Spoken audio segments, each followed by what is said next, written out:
ciri-ciri yang ketujuh, ya, ciri-ciri yang ketujuh itu adalah munculnya Nabi Allah Isa alaihi salam. Jadi pada saat Imam Mahdi dan pasukan kaum muslimin itu sedang mengejar Dajjal, kemudian singgah dulu di sebuah daerah yang bernama Darul Baidoh. Mereka itu menjalankan sholat asar, hendak menjalankan sholat asar.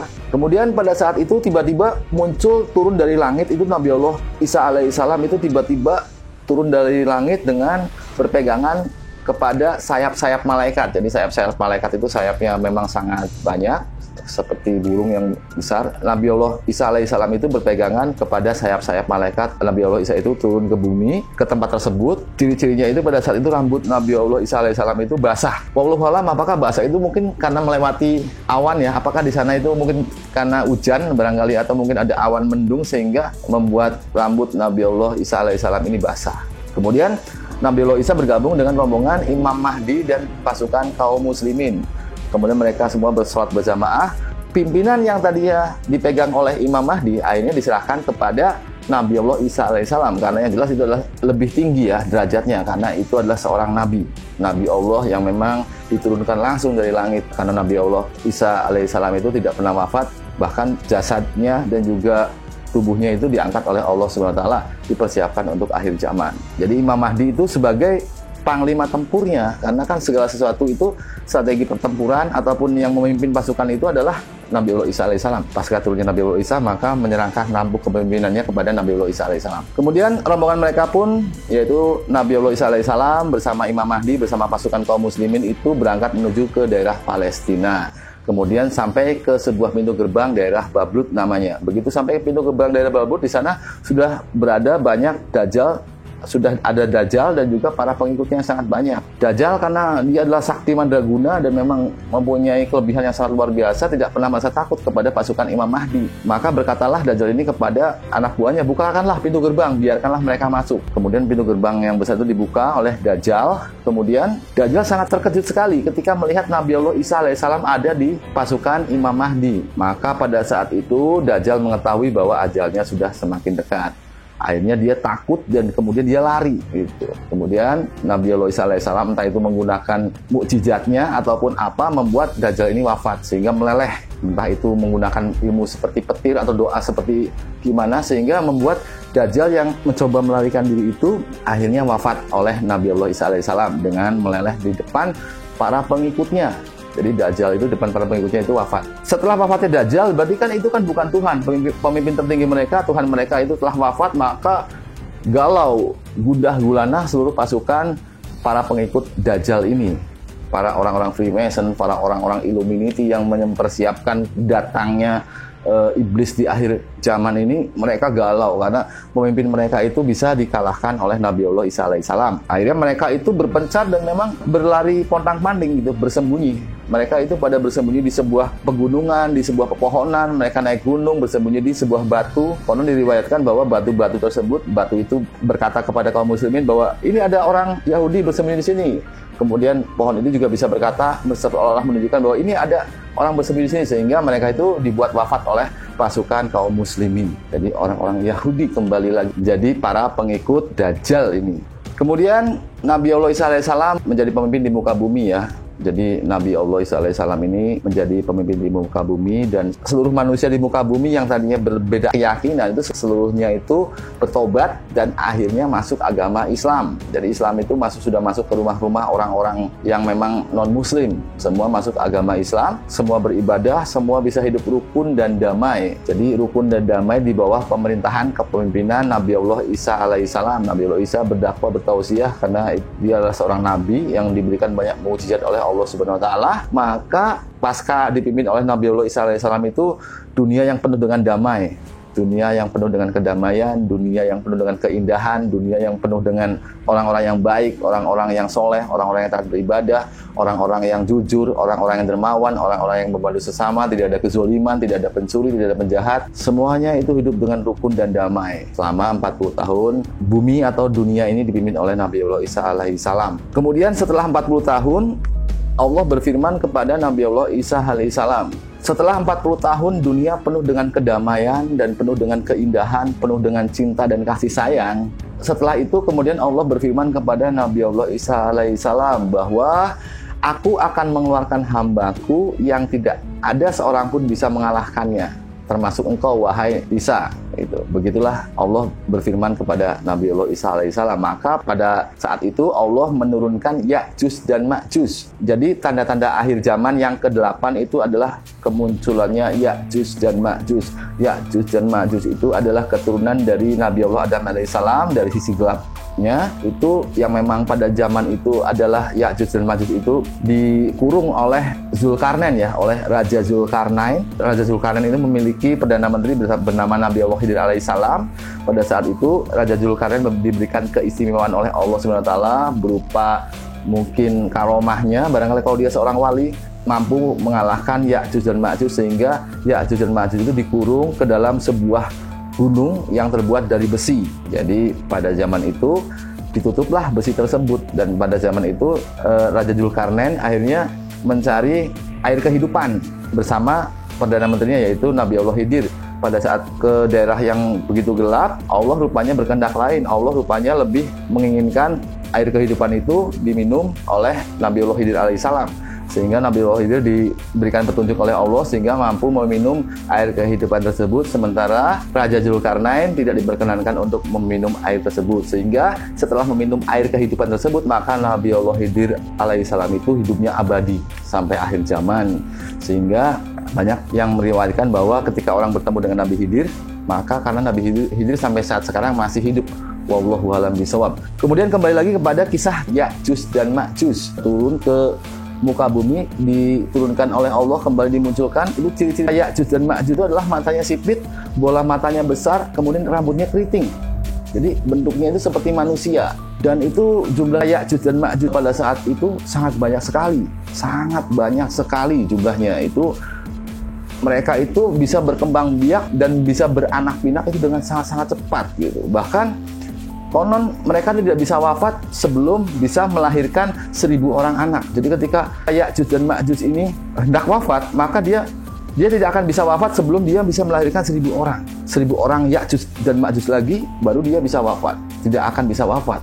Dan dia memiliki kekuatan yang sangat luar biasa dan menjadi perusak di muka bumi. Kemudian Ya'juj dan Ma'juj itu mendatangi sungai yang sangat luas, yaitu sungai Tibria. Ya, pada saat itu sungai Tibria itu sungai yang sangat besar, sangat luas, dan airnya sangat deras. Kemudian rombongan pasukan Ya'juj dan Ma'juj ini semuanya itu minum di air sungai tersebut, bahkan sampai menghabiskan air sungai itu sampai kering. Dan yang terakhir, rombongan yang terakhir itu tidak dapat minum. Saking banyaknya, kita bayangkan sahabatku, saking banyaknya Ya'juj dan Ma'juj sehingga membuat sungai Tibria yang begitu besar, yang begitu luas itu habis, hanya diminum oleh mereka itu habis gitu. Bahkan yang terakhir itu mereka tidak bisa sempat untuk meminum air di sungai tersebut. Itu saking banyaknya Ya'juj dan Ma'juj, dan mereka itu adalah orang-orang yang durjana. Mereka itu membuat wafat siapa saja yang dia temui, dan mereka itu makan apapun yang pohon dimakan. Jadi kalau manusia misalkan ya ada hewan karnivora, herbivora, itu dia tuh gabungan dari berbagai macam gitu. Dia tuh gabungan dari omnivora, herbivora, dan karnivora. Jadi apapun dimakan oleh Ya'juj dan Ma'juj itu, bahkan batu pun dimakan oleh dia. Jadi Ya'juj dan Ma'juj kemudian membuat kerusakan. Ketika melihat ada bentuk makhluk yang tidak sesuai dengan dia, maksudnya bukan bagian daripada komunitas dia, itu langsung membuat wafat makhluk tersebut. Begitu melihat binatang, langsung dibuat wafat, dimakan. Begitu melihat manusia, langsung dibuat wafat, dimakan. Begitu melihat pokoknya seluruhnya itu dirusak oleh Ya'juj dan Ma'juj ini. Bahkan hadis yang diriwayatkan oleh Imam Bukhari mengatakan bahwa Rasulullah pernah bersabda bahwa celakalah orang yang berada di Jazirah Arab karena telah terbuka lubang Ya'juj dan Ma'juj sebesar ini. Itu celakalah mereka orang yang berada di Jazirah Arab, karena kan gunung atau tempat benteng dari Ya'juj dan Ma'juj itu tidak jauh daripada Arab Saudi, seperti itu. Bahkan masih diriwayatkan oleh Imam Bukhari itu mereka itu ketika bertemu dengan siapapun akan membuat wafat orang tersebut. Ketika bertemu dengan binatang akan membuat wafat binatang tersebut. Ketika bertemu dengan pohon akan membuat hancur pohon tersebut. Bahkan mereka tidak pernah merasa puas setelah menguasai bumi, setelah bumi dikelilingi oleh setelah dikuasai oleh pasukan Ya'juj dan Ma'juj yang jumlahnya sangat-sangat banyak tersebut. Kemudian mereka tetap bersikap durjana untuk merusak alam semesta. Bahkan mereka itu menggunakan panah-panah mereka. Pada saat itu bumi itu sudah dirusak semua, sudah dibinasakan semua oleh Ya'juj dan Ma'juj. Maka Ya'juj dan Ma'juj ini hendak membinasakan yang ada di langit, yaitu para malaikat dan Allah Subhanahu wa taala. Mungkin rencananya adalah mau dibinasakan oleh Ya'juj dan Ma'juj, sehingga pasukannya ini yang jumlahnya sangat banyak itu, jutaan bahkan miliaran itu, kemudian mempersiapkan diri untuk memanah ke langit dengan senjata pusakanya itu. Akhirnya dipanahlah langit oleh Ya'juj dan Ma'juj. Hadis menurut Bukhari bahwa mereka akan membuat wafat siapa saja yang ditemui. Bahkan pada saat mereka sudah menguasai bumi, mereka melepaskan anak panah mereka ke langit. Lalu Allah menurunkan anak panah mereka itu sebagai fitnah, dipenuhi dengan darah gitu. Jadi sengaja Allah membiarkan mereka itu mengelabui para Ya'juj dan Ma'juj ini ketika mencoba untuk memanah malaikat dipanah. Itu luar biasa sekali. Ya'juj dan Ma'juj itu nggak ada kerjaan banget ya. Itu kok malaikat sampai dipanah. Begitu malaikat dipanah, begitu anak panahnya itu sampai lagi ke bumi, itu banyak berlumuran darah. Dan kemudian mereka berkata bahwa kami telah membinasakan semua yang ada di bumi dan juga semua yang ada di langit. Masya Allah, ini Ya'juj dan Ma'juj pekerjaannya. Lalu karena sikap dari Ya'juj dan Ma'juj ini yang sudah melewati batas, maka Allah Subhanahu wa taala memberikan izin kepada Nabi Allah Isa alaihissalam untuk berdoa kepada Allah, bermunajat kepada Allah agar diberikan kekuatan untuk menghancurkan Ya'juj dan Ma'juj.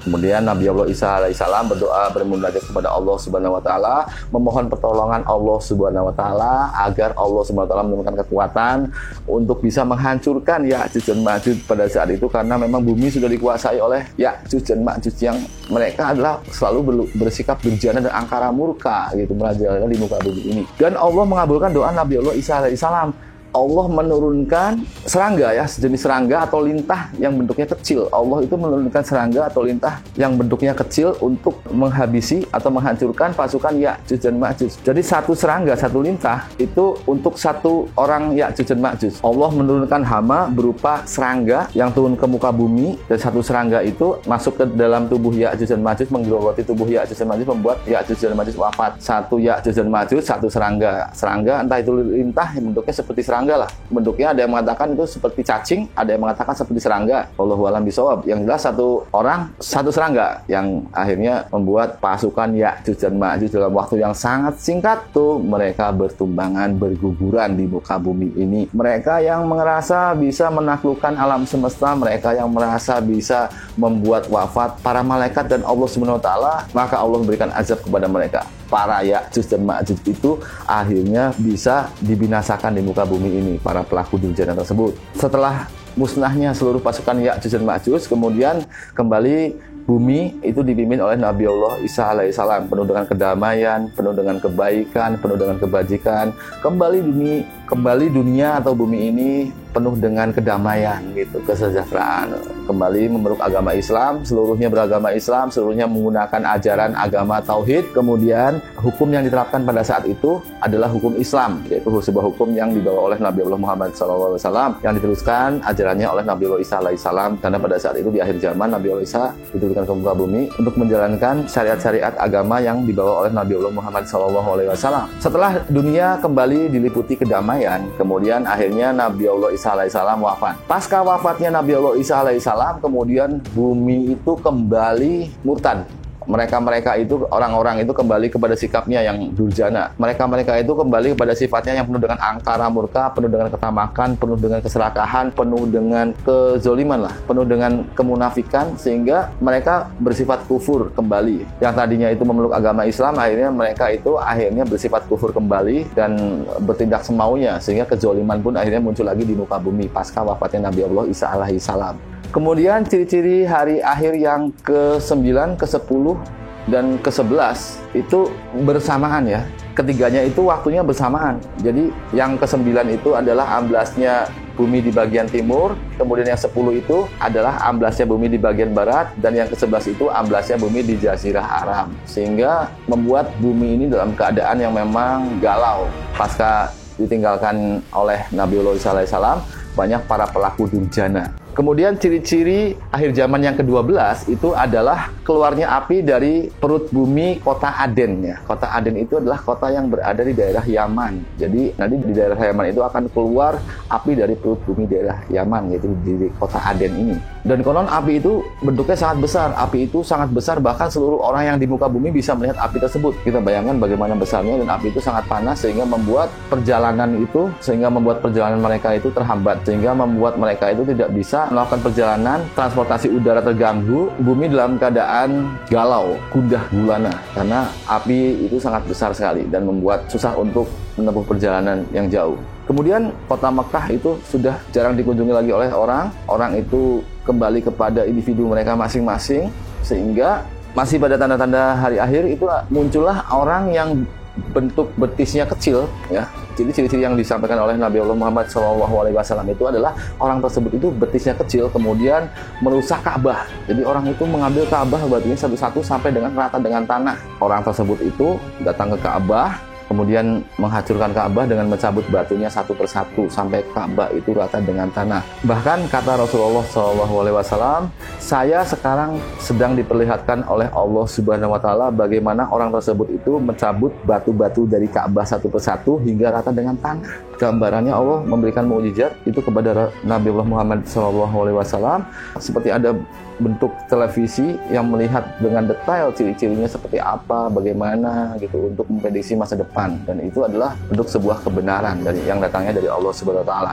Kemudian yang terakhir ya, yaitu ciri-ciri yang ke-13 itu adalah matahari itu terbit dari barat. Yang selama ini kan matahari terbit dari timur. Kemudian yang ke-13 itu adalah matahari terbit dari tempat terbenamnya, yaitu yang tadinya terbit dari timur. Ketika akhir zaman, ketika hendak kiamat itu matahari akan terbit dari barat. Kemudian Allah akan menutup semua pintu tobat, karena pada saat itu untuk bertobat itu sangat susah karena itu sudah akhir zaman ya. Jadi maka ada hadis yang meriwayatkan bahwa Nabiullah Muhammad SAW bersabda bahwa tobat akan diterima sebelum matahari terbit dari tempat terbenamnya. Makanya itu adalah sebelum akhir zaman, maka kita masih ada waktu untuk bertobat ini. Kita masih ada waktu untuk beribadah, mendekatkan diri kepada Allah Subhanahu Wa Taala. Kita harus bertobat sebelum matahari terbit dari barat.